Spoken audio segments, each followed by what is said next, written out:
maka etu ndị Igbo si were agụ nwata afa mata bụrụ gbuo. Ọ bụrụ na ịbụ onye Igbo jee chọrọ m mkpịsị edemede wetara m mpempe akwụkwọ detusia ihe ndị a m ji agụsịrị unu. Ọ bụrụ na nwatakịrị ha eme 12 days ekuru ya bụ nwata gaba n'obi ndị ichie.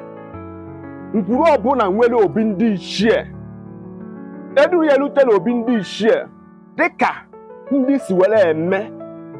Ọ na-abụkarị ikenye tọkarịcharụ n'obi ahụ ka a ji ekune nwa ha kusa. Ekunye nwa ha kusa ya, o prezentie ya n'okpesi n'obi ndị ichie ebe edobere okpesi ndị ichie. Ọ ga-ebido mee gịnị?